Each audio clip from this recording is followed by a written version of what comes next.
Cinemajaw is sponsored by Overcast, an independent podcast app that embraces the open world of podcasting instead of locking it down.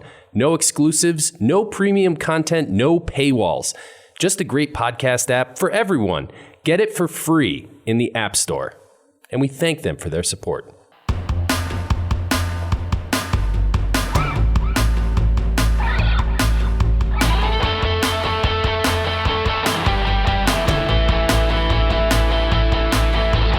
You're listening to Cinemajaw, the greatest movies podcast ever, recorded on location from our respective homes in Chicago. My name is Matt Kay, and with me is... Rye the Movie Guy, and sitting alongside us is Filmy and Phil. How we doing tonight, boys? Good.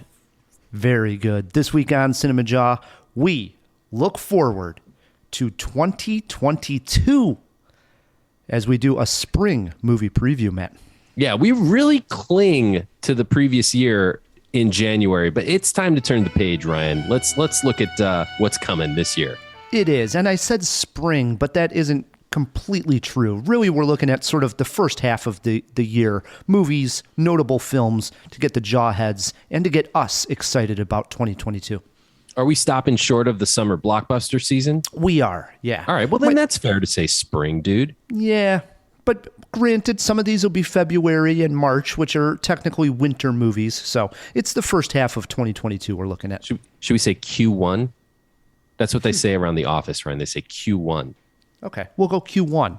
All right, that sounds so sophisticated. Yeah, it's our Q1 movie preview, everybody. Yes. Plus, we'll be looking backwards with a retro review this week on Cinemajaw as well. So it is going to be quite the show, Matt Kay.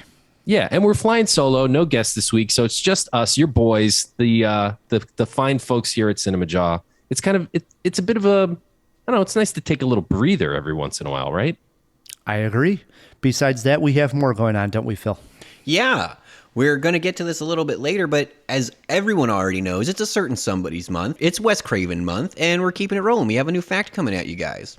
Speaking of Wes Craven, Phil, we have two reviews, one of them being The Hills Have Eyes, which is the 1977 Wes Craven film, and the new film Cyrano, starring Peter Dinklage. Can't wait to talk about both of those. I can't wait to talk about those as well. Plus, Matt, in honor of Cyrano, starring Peter Dinklage, Stump the Kabinski this week will be Peter Dinklage movies. Wow. He was in Avengers. Yeah. He's been in some stuff. Okay. Yeah. Thanks, Phil. So, you got the wheels turning. Get thinking of your Peter Dinklage movies. All right. Before we get to our spring movie preview, it is Wes Craven month. Phil, what do we got? Yes, this is probably the most relatable movie fact we've had during any month, at least that I can recall. I'm sure there are jawheads out there who are going to send on Twitter all the times that are actually very relatable. But this one is, I promise, this one is, if you're at least as anxious as me. For the film The New Nightmare in 1994, the Freddy movie, this only second one, or I guess the second of two that Wes Craven directed, Wes had intended to ask Johnny Depp to make an appearance as himself in the funeral scenes, a callback to the first. However, Craven never worked up the courage to ask Johnny Depp, and so it didn't happen. Years later, after the film's release, these two guys, they're both big men in Hollywood, they bump into each other. Wes Craven, probably drinking a beer, I don't actually know, said, "Johnny, would you have been in this movie?" And Johnny Depp looks Wes Craven in the eyes and he says, "Absolutely." And that Wes Craven should have asked him. Just like that, we missed out on a primo cameo opportunity. Well, I have two things to say about that. First, thank God the producers of 21 Jump Street had the cojones, the chutzpah, if you will, to ask Depp to make an appearance in that. Because I don't know if the movie would have been the same if we didn't get Johnny Depp in 21 Jump Street. But wow, kids, have the confidence that you need. Craven gave Johnny Depp his big break. If I'm not mistaken, that's his film debut in A Nightmare on Elm Street. Why the hell would he be scared to ask Johnny Depp, whose career he launched?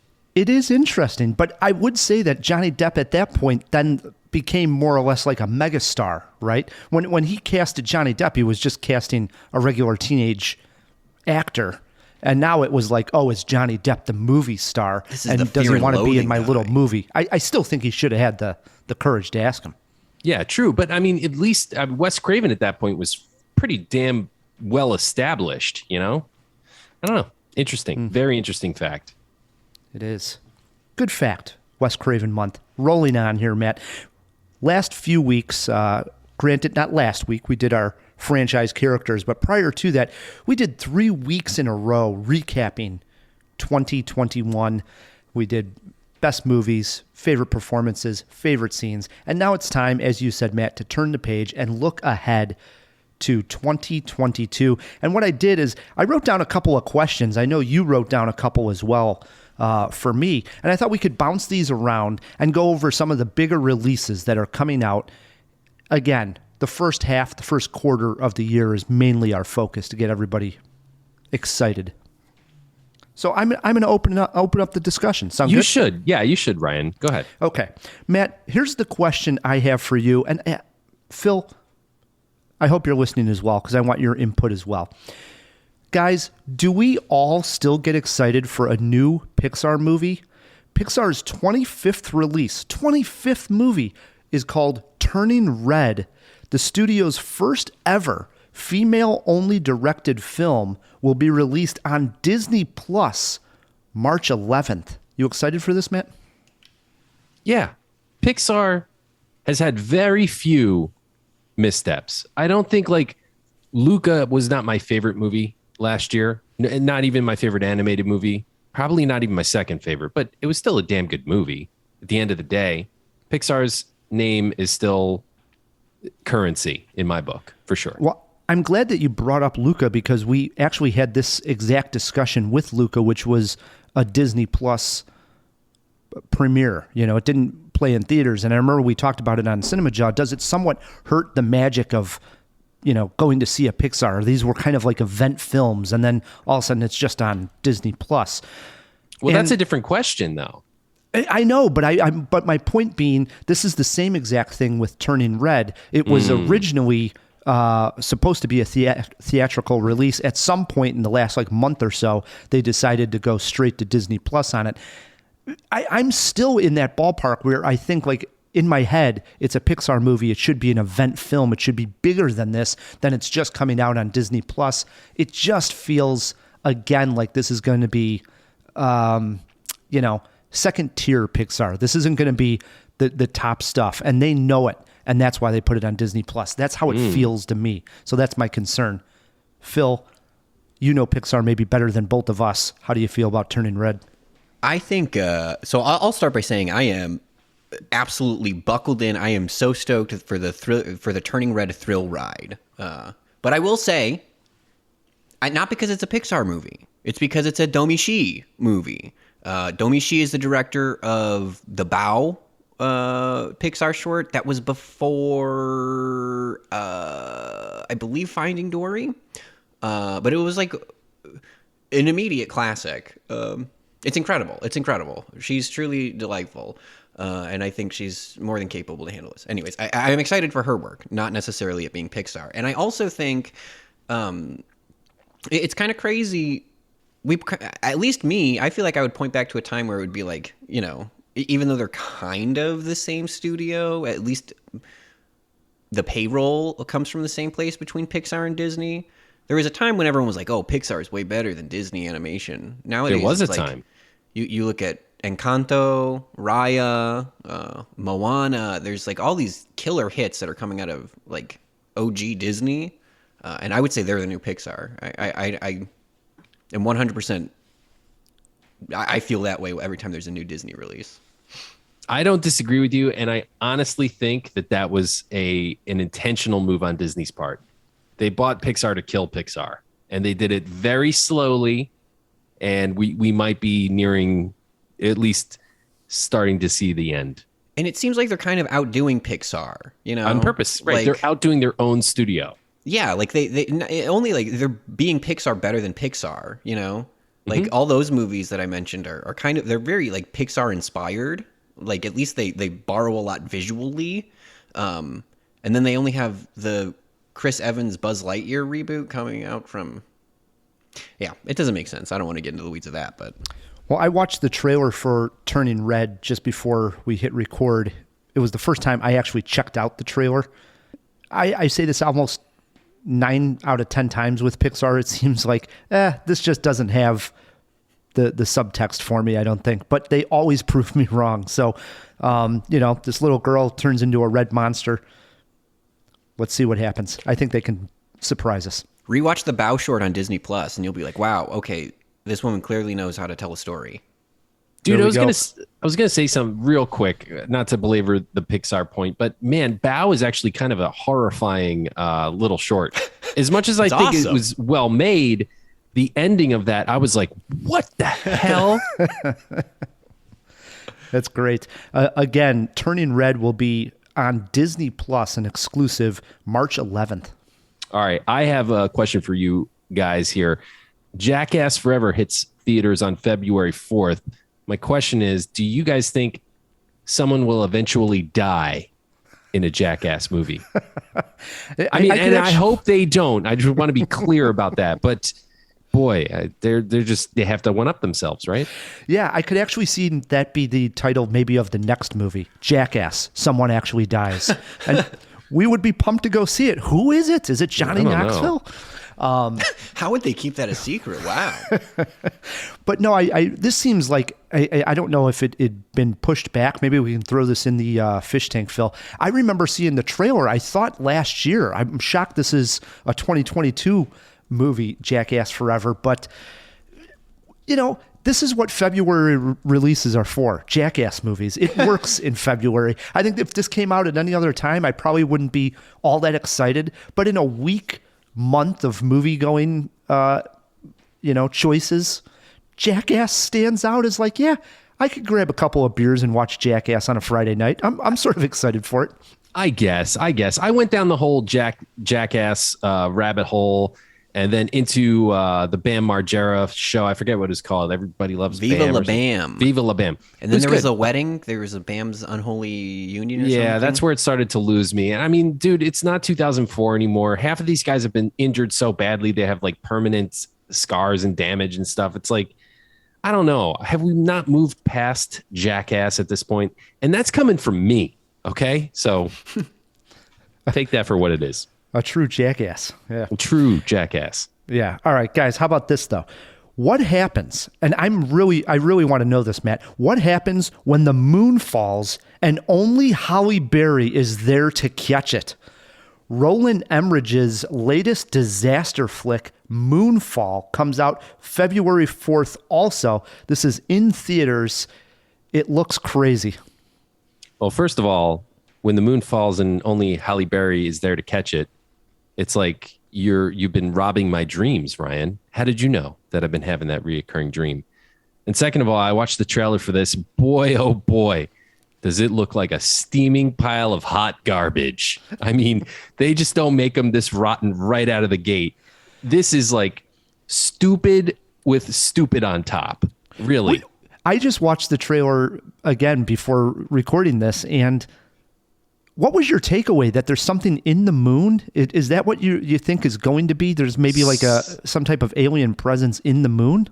Something like that. Or like what it looked like to me is something came out of the earth and hit the moon and something knocks the moon out of its orbit. That much we know from the trailer. From whence it came, we do not exactly know.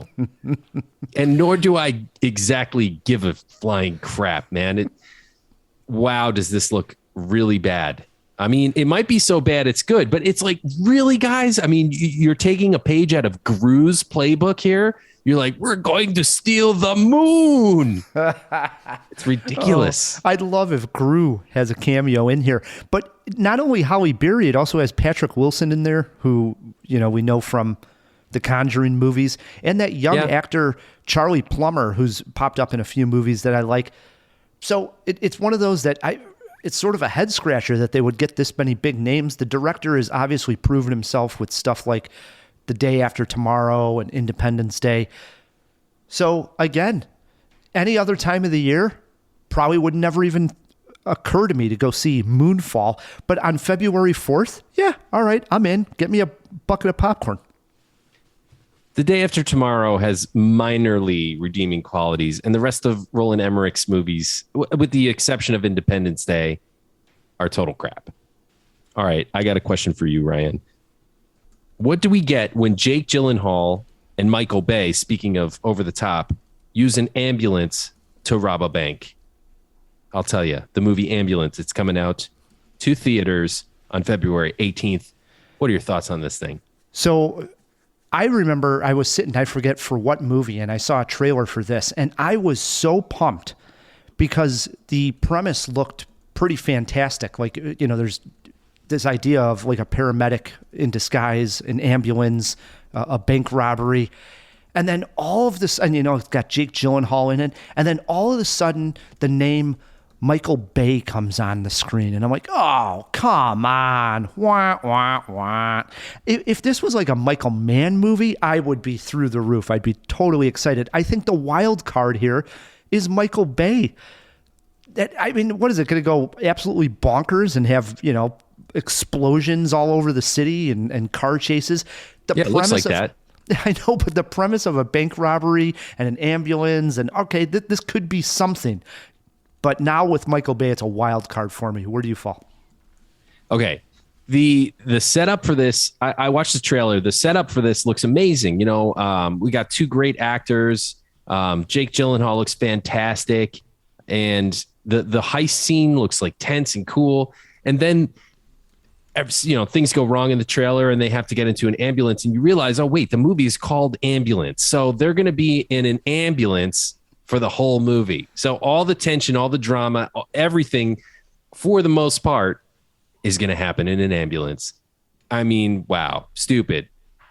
Sorry, man. I think it might be fun. Yeah. I mean, there's lens flares and it's Michael Bay and there's going to be explosions and helicopters and it looks kind of cool.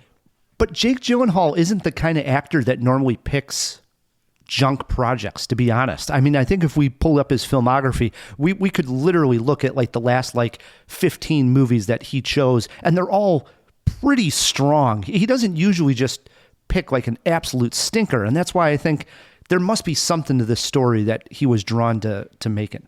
Hey, maybe he just wanted to, you know, do some more action stuff after his turn as Mysterio in the Spider-Man movies. He just wanted to get back into that sort of action filmmaking sort of thing. Perhaps. Well, that comes out February 18th, and so does the next movie that I have a question for you, Matt, and that is, can Tom Holland keep his box office swagger going with the film Uncharted, which, like I said, comes out February 18th as well. And this also stars Mark Wahlberg. I believe I'm correct when I say this is based off of a video game, Uncharted. I have never played the video game. Fill me in here, but it somewhat seems like the male Tomb Raider. That's not a bad... that's a very easy, good way to sum it up. A little more cinematic, but... I've never played the game either. In fact, I did not know that this was based on a video game. 6 or something? There's like 4 main series and then a bunch of spin-offs. Well, it's a PlayStation exclusive, I believe, because this is a Sony movie. I can put it all together. If it's a Sony movie, it's a PlayStation exclusive. And Matt, you're not a PlayStation guy. No, I'm a PlayStation guy. Oh, you are a PlayStation guy. Oh, I didn't know you were. Oh, yeah, okay. Since the PS1, man. I'm a Nintendo guy at heart, but after Nintendo, PlayStation is my preferred. So, I mean, this looks like a lot of fun. It looks exactly like National Treasure. Maybe not the like highest of brow when it comes to, you know, the script, but the action looked incredible in the trailer. They're literally on flying pirate ships. On pirate ships that are being carried by helicopters, doing swashbuckling on a pirate ship that's being flown through the air. It's pretty cool. The stunts look amazing. I'm sure they're all CG, but it looks really, really good. So there's also a sequence where cargo is falling out of a plane, and Tom Holland is trying to jump back into the plane off of the cargo, and eventually a car comes and knocks him down. That sequence is going to be pretty fun on the big screen as well. That's like almost shot for shot ripped from, I think it's the second one, or the second or third game. So you've played the games, Phil. I've only played 1, 2, and 3. And I'll be honest, I'm not the biggest fan. I think they're a little Not like the good kind of campy, not like the Evil Dead kind of campy, but everyone has their own cup of tea. I have no doubt that it'll be fun. I'm not trying to poo-poo this. Are these like platform puzzlers, kind of like? No, they're like I said, Tomb Raider-esque. Tomb Raider's a not platform. even. I don't know. I would argue that they're just movies that you have a controller for, but like you just hold up. That's the game. Okay, I'm not trying to slam dunk. This is a different conversation, but I think it looks very fun and very, very pretty. Now I want to play the games. All right, Ryan. I know what's got you most excited this spring season here is The Northman.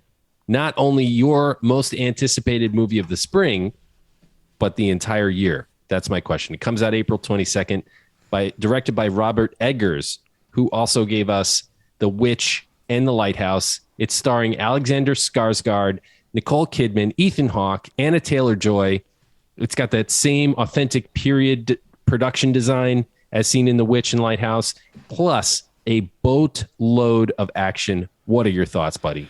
I know you get really excited for like a new Marvel trailer. When this trailer dropped and I saw it, I was so pumped, so excited. And it's like they just keep giving this guy a little bit more money. We loved The Witch, but The Witch was a shoestring budget probably, compared to what he's working with on The Northman. Then he gets The Lighthouse. It's small. It's a 2-man kind of, play, really condensed area, black and white. This looks absolutely spectacular. And I remember just 2 weeks ago when we had Pam on, and she was talking about the difference of watching The Lost Daughter at home on a screener as opposed to then being able to concentrate on the movie in a theater. Robert Eggers, see it in the theater would be the best advice, because his movies are trying to be atmospheric and you just want to be lost in the movie. You don't want any distractions around you at all. Be in a dark theater. That's how I saw The Lighthouse at the Toronto International Film Fest, and I remember being blown away how much I enjoyed the movie. We loved The Witch. I'm all for The Northman. I know you like to go into these things as in the dark as possible, but did you see the trailer? I have, yes. Absolutely. Okay. I am going to take that trailer because there's a mantra that's repeated throughout the trailer, right? I'm going to re-edit that line to be, "Hello, my name is Inigo Montoya. You killed my father. Prepare to die." That's basically what this is. It looks like a Viking revenge action movie. That's basically Inigo Montoya. Well, you had me at Viking revenge movie. I'm in for that. How often do you hear about one of those? Yeah, how about it? I had the movie The Rescue, the documentary, on my top 10 from last year. Yeah. And my question to you is, do we need a dramatization of The Rescue? Because Ron Howard is directing a movie called 13 Lives, which does tell the story of the divers saving the young boys in Thailand when their cave was flooded. This is due out April 15th. A lot of times the documentary is better than the dramatization. Where do we fall on 13 Lives? I've got two minds on this one. Like, on the one hand, Ron Howard's obviously very solid director. He's had some misses, but more hits. And I also think that this story is so compelling, a dramatization of it might be kind of interesting. And not enough people saw The Rescue. So I think it will also draw attention to the documentary, which, to be fair, was composed largely of reenactments that I think were very, very well done by Jimmy Chin, the director. But I'm excited for this. I think this could be pretty cool. And it's a story more people should know about because it's inspiring.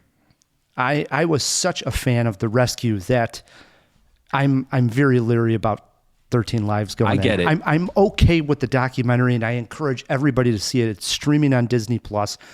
By far, I thought one of the best movie-going experiences of the year. So for me, that's enough. I have my movie on that.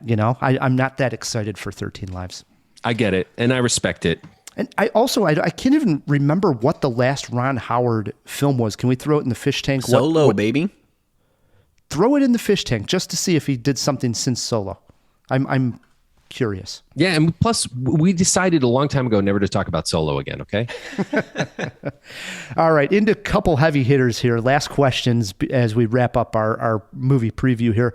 Matt, how will Sam Raimi do directing his first Marvel film? Doctor Strange in the Multiverse of Madness, starring Benedict Cumberbatch and Elizabeth Olsen, comes out May 6th. And yes, Sam Raimi is directing it. I don't know if I was aware of that before doing the research for this show. Well, there goes our Q1. Dude, how can you not be stoked for this movie? Benedict Cumberbatch has this year proven himself to be one of the titans of cinema. If we didn't already know that, this year he made that statement absolutely irrefutable.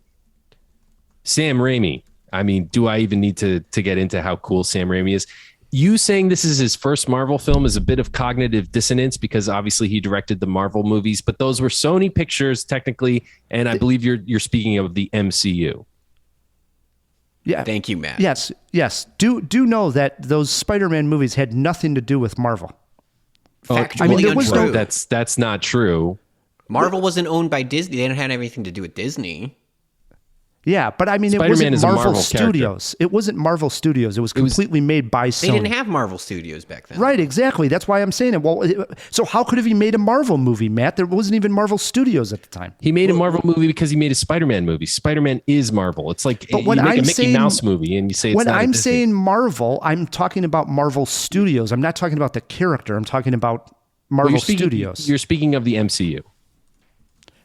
I guess. I don't even know exactly what the I'm MCU telling means you what you're as opposed to a Marvel movie anymore. I don't know. Right, Okay. right. I'm because talking Venom MCU. technically is also a Marvel movie. No, it is not. Well, then It's not a Marvel Studios movie. No, by it's that not. accounts, then the last Spider-Man movie wasn't a Marvel movie. It's not. Nor was Far it From Home. Spider-Verse. Neither was Spider-Verse. None Or of any those of are the Marvel Fantastic movies. Four movies, the Silver Surfer movie.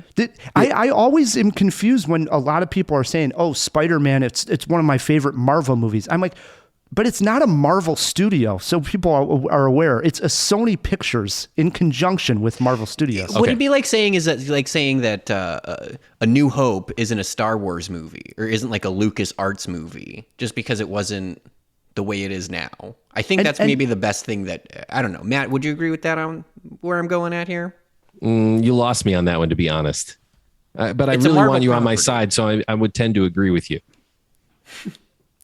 We went on a tangent here. No, you're Back a to Sam dumbass. Raimi. You're a dumbass. This is No. Sam Raimi's first MCU movie. That's how normal people would phrase that. He has done work with Marvel characters before, so he's not Marvel complete. characters, but he's never worked on a Marvel film before. Well, how can you work on Marvel characters and it's not a?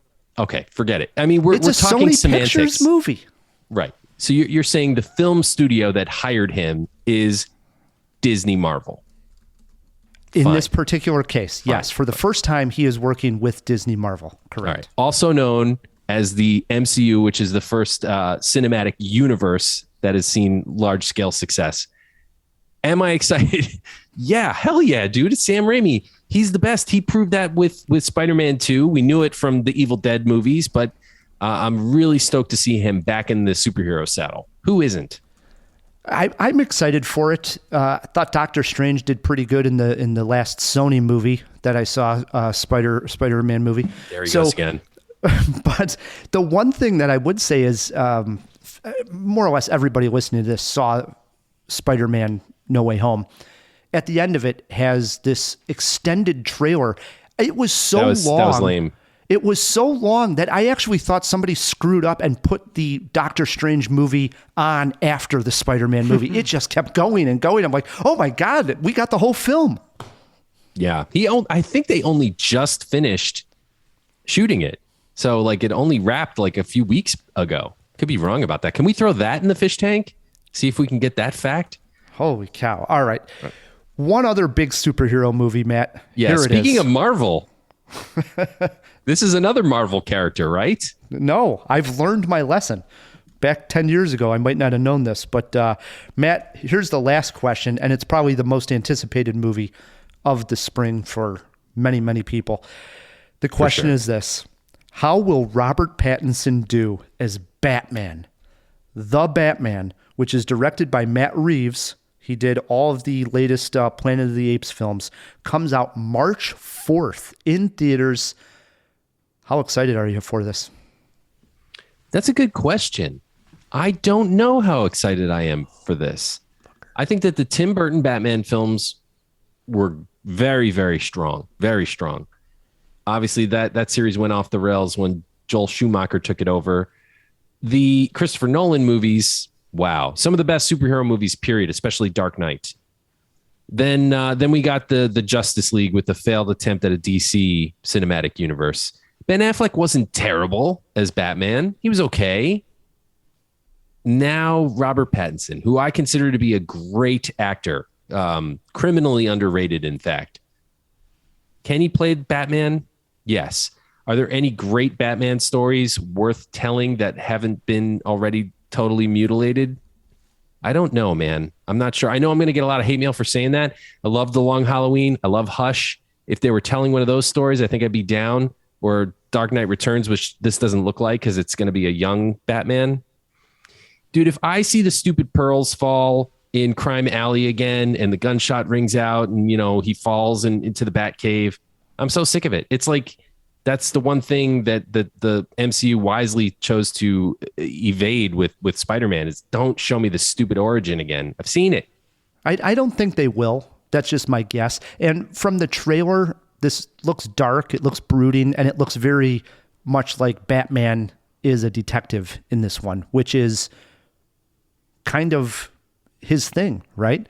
That we have not seen. You're talking about a story that we haven't seen. At least that's a theme. He's never, in the movies anyways, been much of a detective, right? So I think that's where this one's going to kind of differentiate. And the Riddler seems to be the main villain, even though the Penguin is showing up as well. But we'll see what happens. I'm really stoked for this one. I'm stoked, but I have reservations. But I really want to be wrong. So do I think he can pull it off? I think he can pull it off. Let's see if the script supports him. There is no doubt that will be the biggest release of the year first, since it comes out March 4th. Hopefully no delays on that one. We get to check that one out in theaters. That is and does wrap up our sort of quarter one first half look at 2022 movies we're excited for. Jawheads, if there's one that we should highlight, shoot us a tweet at Cinemajaw or an email, feedback@cinemajaw.com. Ryan, that brings us to Cyrano. Peter Dinklage stars in a dreamy musical adaptation about unrequited love, the tragedy of fate, and life's station, and the courage to be self-confident. Wait, Matt Kay, did you just say Dinklage in a musical? I did indeed, Rye. Will there be swashbuckling? Can Dinklage sing? Is this antique story ripe for retelling, or is it best left unsaid? Ryan and I headed to the front to find out. I have a confession to make. I am madly in love, Perhaps he feels the same. but I've never actually spoken to him. Of your love? Anything. He is Christian Neuvillette. He's a new recruit in your regiment. Of course he is. A woman like Roxanne wants wit, romance, poetry. I don't know how to speak romantically. I am a poet. My words upon your lips. I will make you romantic. Will you make me handsome? She loves me! I give anything for someone to say. Based on the Steve Martin comedy Roxanne, Cyrano takes... Sorry. I was kidding, of course. To be completely honest, I had always thought that the story of Cyrano de Bergerac was a Billy Shakespeare joint, but I was mistaken about that as well. It is actually based on the 1897 Edmund Rostand play, and since that time, not too much has changed in terms of courtship. It was fun going down the research rabbit hole to discover that the original play ends quite differently, as do the other adaptations, and that Cyrano was at least partially based on a real man's life. For those of you who are unfamiliar, here's the basic plot. Cyrano is a dashing, but in this version, diminutive member of the city guard. What he lacks in stature, he more than makes up for with his gift of gab, for which he is legendary. He's also secretly in love with the beautiful Roxanne. Complicating matters are an evil duke who controls Cyrano's fate to some degree, and another guard, Christian, who, though dim-witted, is handsome and catches the eye of Roxanne. When Roxanne approaches Cyrano to more or less tell your friend I like him and get him to write me a note, the two men combine into one imaginary lover. Christian's fine looks and Cyrano's fine words. What could go wrong? I have to admit that the film's music takes a while to get to the good stuff, but by the time the haunting refrain of Wherever I Fall comes on, I was fully invested.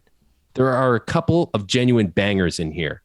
That being said, I'm not sure if the story or the film would suffer much without the musical elements.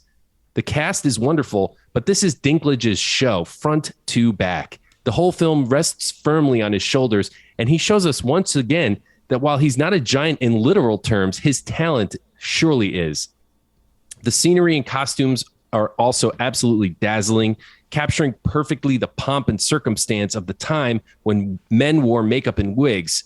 While I like the turn of the tone in the third act, I do have to complain a bit, Rye, that this is where the illusion begins to wear thin.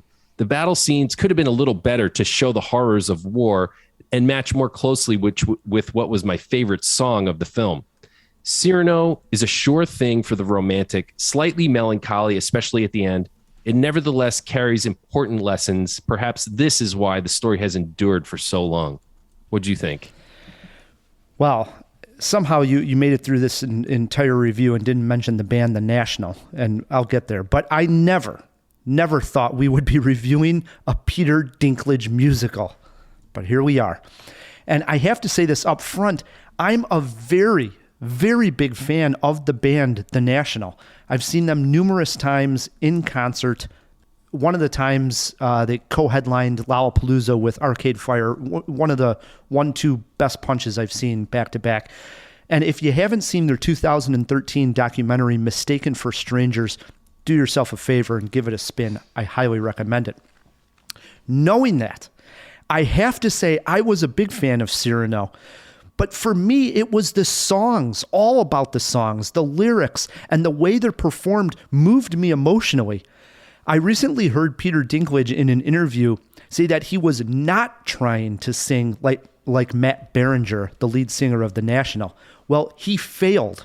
And I love that he did, because the whole time I watched Cyrano, I thought, well, this is what The National would sound like if Peter Dinklage was the lead singer.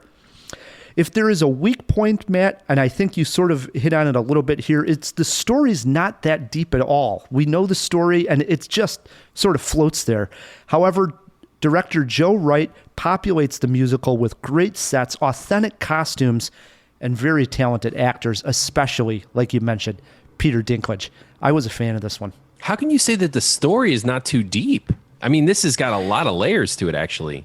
But it's how much deeper? Once we get to the fact that Roxanne doesn't know that she's actually in love with Cyrano. Right. It's really, that's it, pretty much. Yes, there's a few side stories that have some layers to it, but pretty much that's the story. Okay, it's not a complicated plot. This isn't a heist movie, but the questions about unrequited love. It's also about confidence, but like Cyrano is confident in certain things and not others. I don't know. There's a lot to parse out from this movie, I think. There are some great scenes in here. One of them is when he is out there with the guard who she thinks she's actually in love with.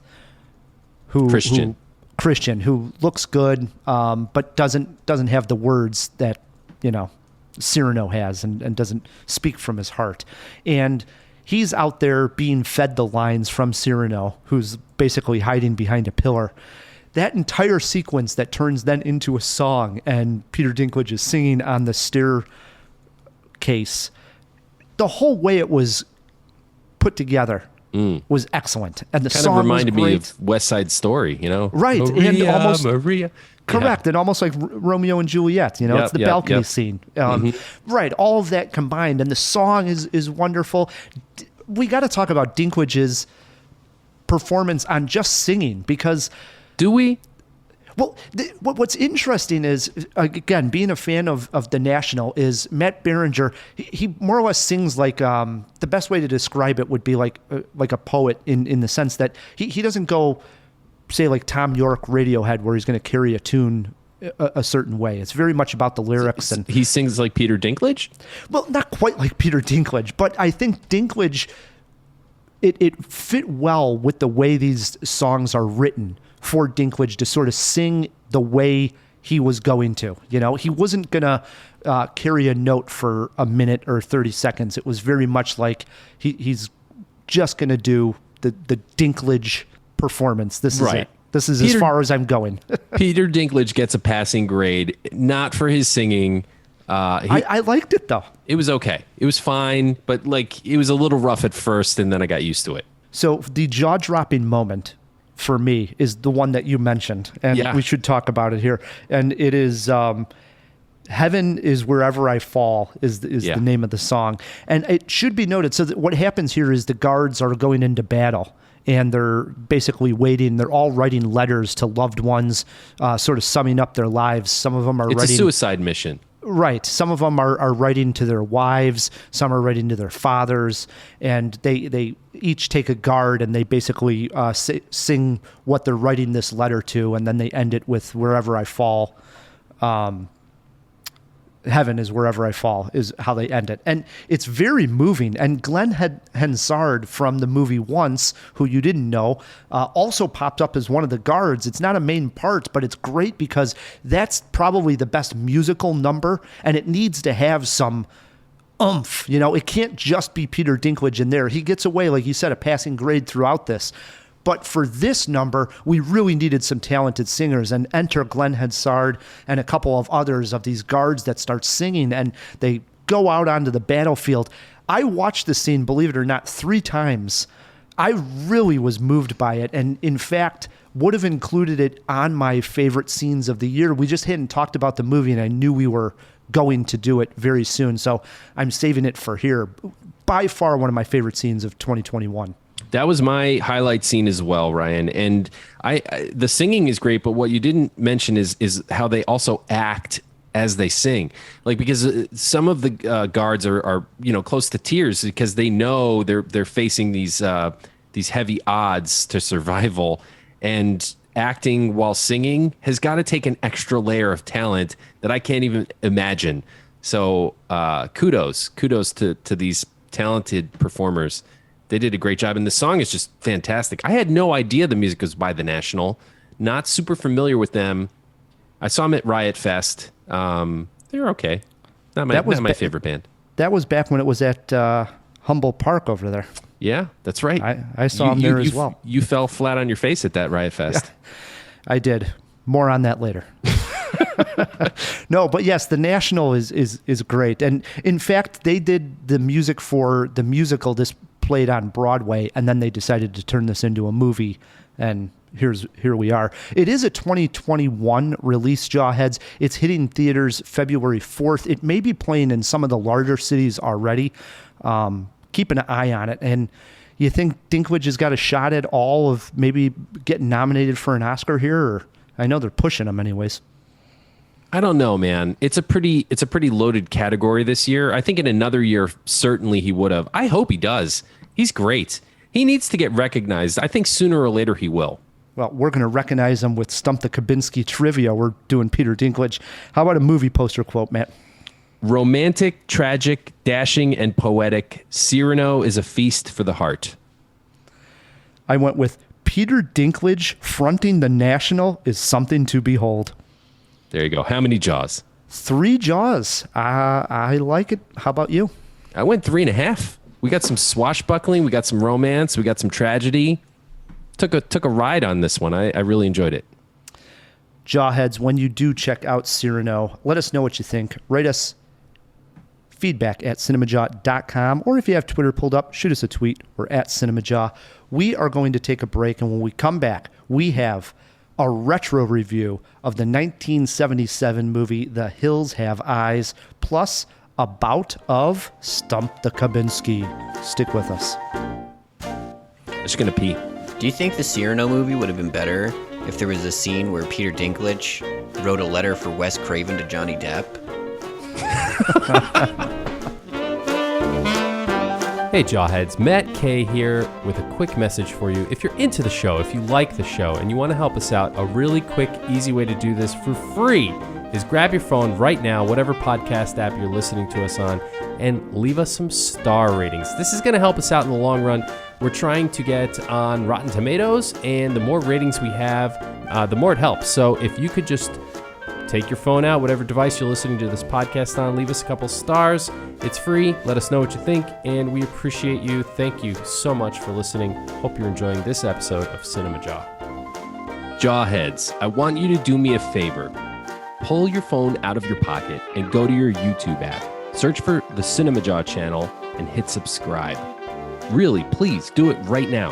This will do two things. One, it helps us reach more people. We want to spread the good word about film, and you clicking subscribe really helps us do that. And two, it costs you nothing. That's right. Subscribing to Cinemajaw on YouTube is fun and it's free. Think of it as a donation that doesn't even cost you anything. Even if you just listen to the podcast and never really watch the videos, you subscribing on YouTube helps us make the podcast better too. But please check out a few videos while you're there. We think they're pretty good. So right now, while you're listening, before you forget, take your phone out. It shouldn't even interrupt the show. And go to YouTube, search Cinemajaw, and hit subscribe. And thank you so much. And we are back on Cinemajaw. Before we get to our retro review and play a little trivia, we threw a couple items into the fish tank. And I know Phil, he always wants to swim up to the top and just talk a little bit. That's all Phil wants. He just wants to talk. So let's open up that fish tank. Wait a moment! It's fish! Isn't it? DC! Wake up! Wake up! No, Pat, it's a giant glass bowl. Hey, get some fish folk. Who's coming with me besides Flipper? Here. That's a Sicilian message. It means Luca Brasi sleeps with the fishes. You're gonna need a bigger boat. Thank you, Ryan, not only for letting me out, but for also acknowledging how lonely it is all the way over here on the Pacific. Yeah, I do love coming out and talking with you guys. It's a great pastime. We got a few items. I'm surprised for being a solo episode with like a pretty tight runtime so far. We have a lot of stuff in here. Our first one being, did Jackass Forever get pushed back?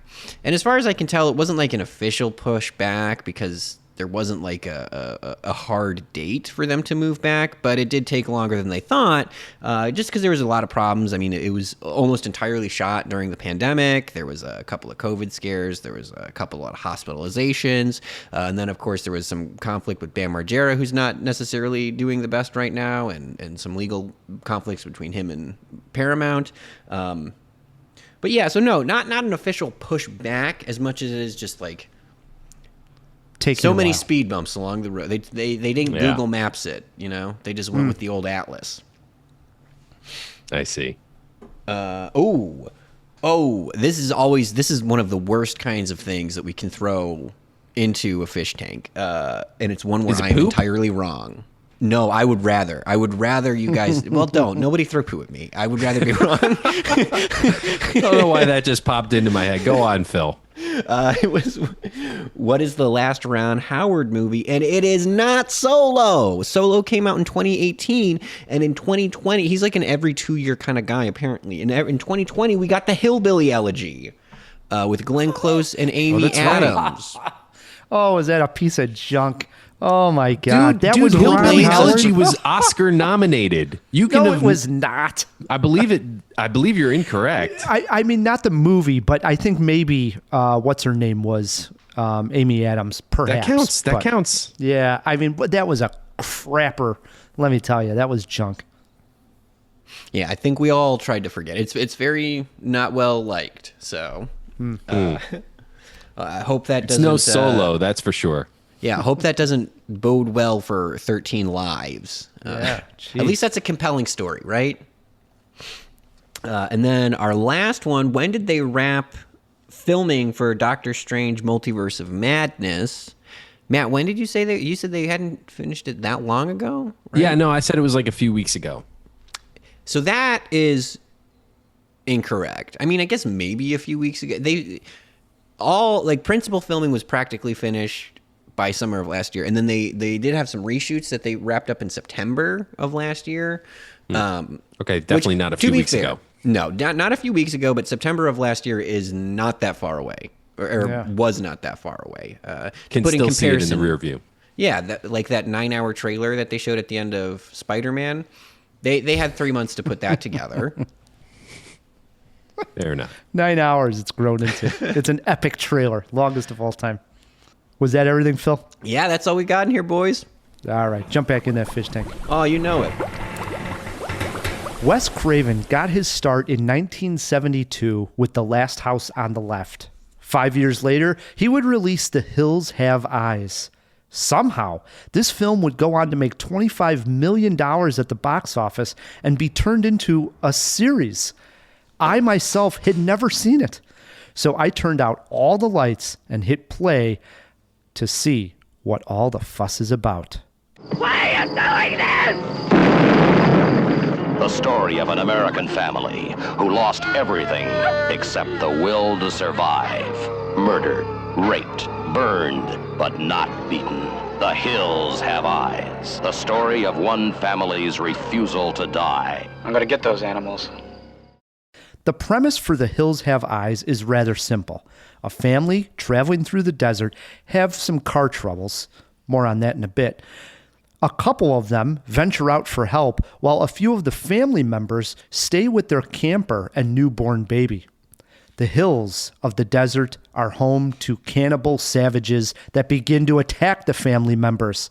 The family dog fights back, as does the family themselves. But without a working vehicle, they are not going anywhere. Now, I'm sure in the 1970s and early 80s, when people were watching this, they found it scary. Myself, watching it for the first time in 2022, did not. The acting all the way around is atrocious. I laughed more than I felt scared. Wes Craven did his best to convey panic. Shaky cam on close-ups with actors screaming. He does this in the scene where the family runs into the car trouble. The dad who is driving is spooked by jets flying overhead. By their reaction, you would think that the family has never seen or heard an airplane before in their lives. They go crazy in the car. A map flies over the driver's face and they drive off the road, wrecking the car. Downright hilarious. While I did not find this scary at all, I could appreciate what Wes Craven pulled off on a mere budget of $300,000, and could see he was influenced by much scarier film Texas Chainsaw Massacre, which came out in '74. Matt, how did The Hills treat you this time around? I remember it being a lot more violent, but I also don't think it's fair for you to say that the acting is atrocious. There's some good acting beats in this, believe it or not. There are. I thought, in particular, I liked the older brother, the guy with the mustache, and especially the grandpa, the guy who runs the gas station. He's only in a couple of scenes, but I thought his scenes were actually pretty well acted, believe it or not. I'll give you that, actually. I mean, he's probably the best performer in the movie. Yeah, there you go. You have to view this through a 1977 lens. And true, he did bite off of Tobe Hooper there with the Texas Chainsaw Massacre, but I think he brought something new to it, something that would go on to influence Sam Raimi. I think the use of the environment was pretty cool. The desert in general becomes like another character in the film. Listen, this is not highbrow cinema by any stretch. It was an exploitative horror flick even then. And I'm not sure how great it holds up, but it's an absolute classic. What an abrupt ending too, right? I agree. Well, I was thinking to myself, well, I don't know how this is actually going to end, because I mean, the car is just not drivable. You know, I mean, the tire is completely bent backwards. I mean, this isn't something like, oh, you're just going to put a new tire on and they're just going to drive through the desert. So the whole time I was wondering, how is this movie going to end? And you're right, very abruptly. That's how you end a movie like this. Very abruptly. But like you said, it spawned sequels. It launched John Barrowman's career. who went on to be in The Golden Child. I think he's been in a few things, probably most famous for this series. But I've seen it a bunch of times. It's great. I'm still trying to figure out where the family was trying to head to. They may say this. A silver mine.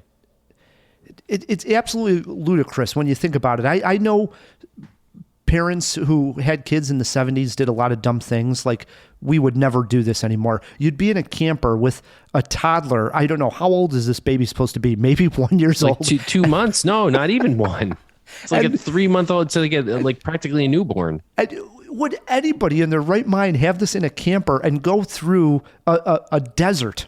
All the things that could possibly go wrong, and you're going to have like a newborn baby with you. It's just ludicrous. Again, that's the 70s. Chalk it up to the 70s. I guess this stuff happened. But again, why they were so spooked by the planes going overhead. I mean, I was laughing out loud. I thought that scene was hysterical.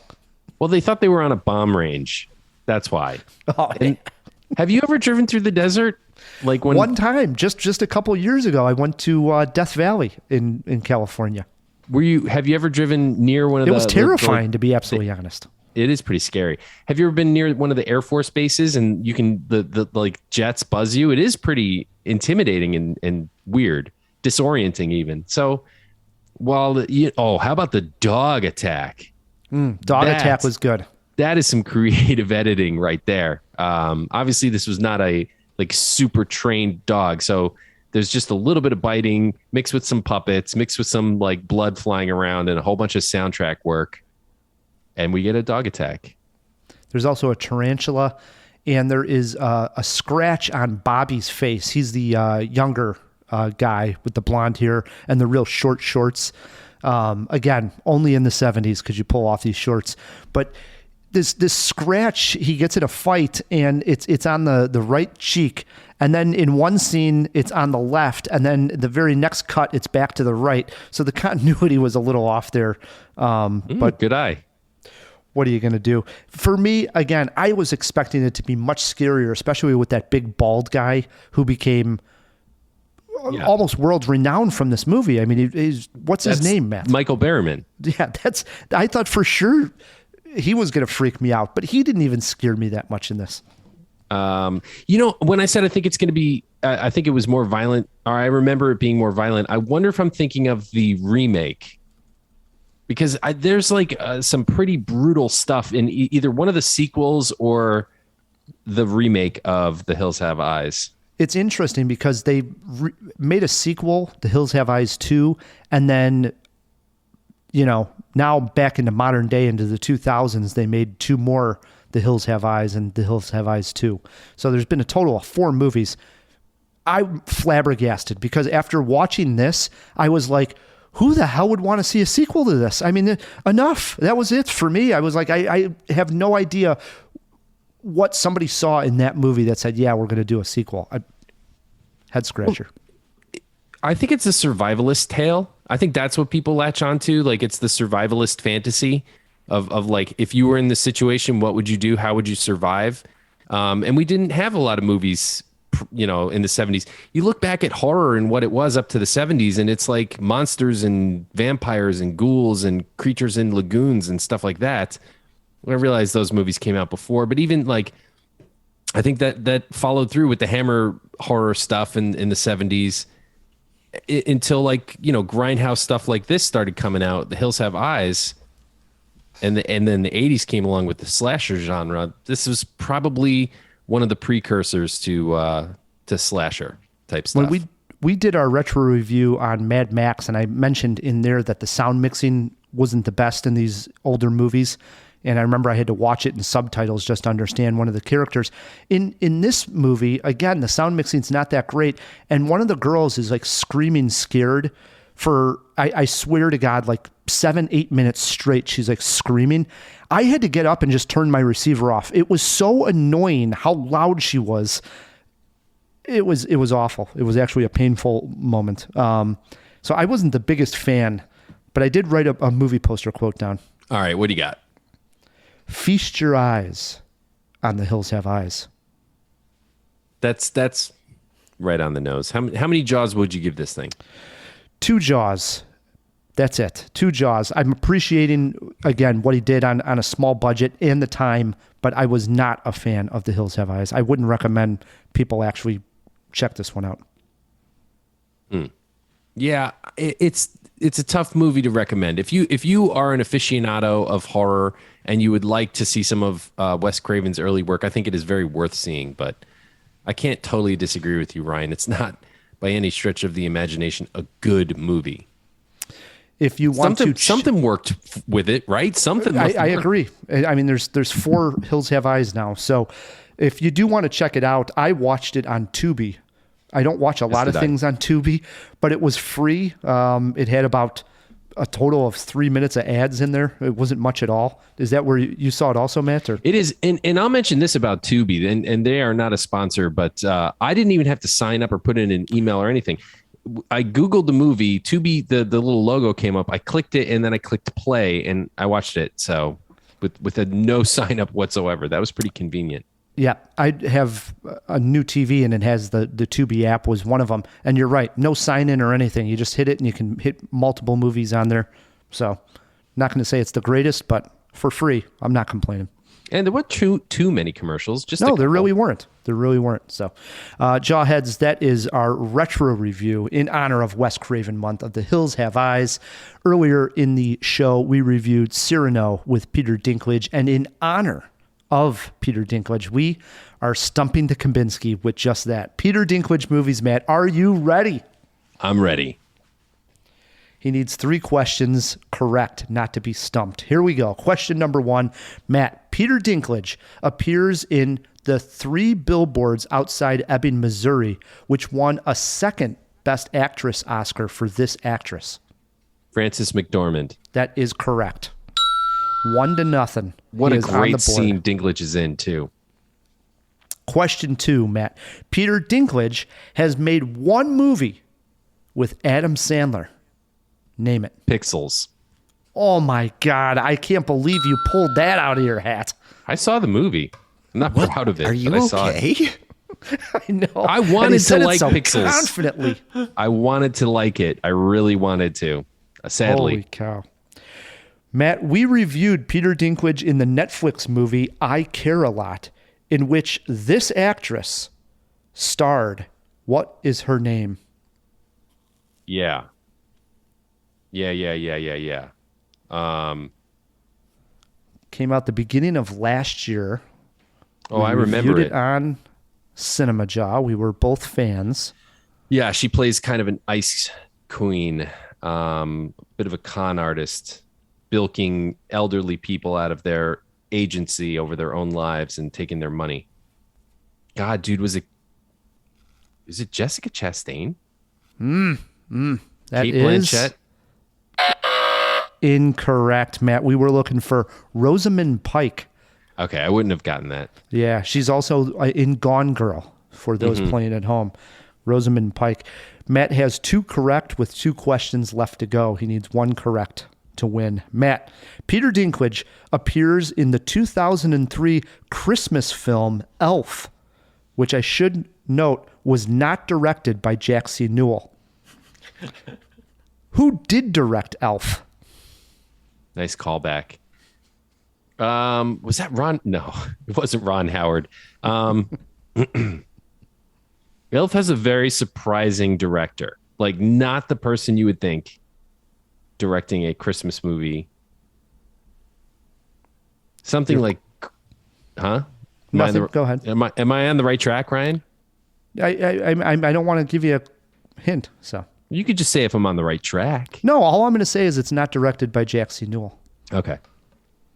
I think it's crazy, like Michael Bay or something like that. That's my guess, Michael Bay. That, my friend, is incorrect. Oh, Jon Favreau. Really? Yes, Jon Favreau directed Elf. Didn't know that. All right, here it is. He has 2 right, 2 incorrect. So it comes down to the last question. Is Matt a winner? Here you go, Matt. Peter Dinklage's first superhero movie came in 2014. What was it? His first superhero movie that's came a trick. in 2014. What was it? Okay, so it's obviously not Ragnarok because that came out much later than 2014. 2014, huh? Superhero flick. Dinklage, 14. What was coming out in 14? Was he in another Marvel movie? Because there was nothing else coming out around that time. That was like 2013 was the first Avengers. This is a tough one, man. This is a tough one, but it's a superhero question. For Matt, our superhero super fan. I'll say Green Lantern. I have no clue. Wow, that is completely incorrect. We picked a franchise that you don't go to all that often, but I think you're a fan. He was in X-Men Days of Future Past. I would have said Apocalypse. I would have been wrong this whole time. I was like, Matt, I knew more than you. He played Bolivar. Stryker. Is that how you say that? Yeah, how do you say it? Stryker. No, he's not Stryker. No, Bolivar Trask. Oh, He's you're like the- right. He is Toad. Trask. He's Toad or something. No, Trask. no, he's Trask. He's like the evil guy. All right, true confession time. I've never seen Days of Future Past, which I hear is one of the better X-Men entries. First I Class tell is ya. better. IMHO, but Yes. I love Matt- First Class. Matt loses on Stump the Kabinski. We did successfully stump him. What else is new? Well, it brings us to the end of a very fun and entertaining Jaw. As always, first and foremost, we got to thank our producer, our engineer, our editor, Fill Me In, Phil. you boys know I wouldn't be anywhere else. This is what I live for. Matt, we should thank the sponsors. We should thank them. In fact, I will, Ryan. Thank you to Overcast and to the Chicago Podcast Co-op, who help us get great sponsors like them. Also, thanks to our Patreons for keeping the show going. If you want to join us, become a family member, support the show. Please You can do it so. over at patreon.com/Cinemajaw. Yes. And hey, if you're looking for another way to enjoy the show, we're making another push on YouTube. We're doing some cartoons. So if you would like to see what these voices sound like animated to caricatures of us, check it out. Phil is even there in a little fishbowl. It's pretty fun. So head over to YouTube, and while you're there, click subscribe there as well. It's free and it helps us out a lot. Absolutely. Until next week, I'm Ryan, the movie guy. I'm Matt K.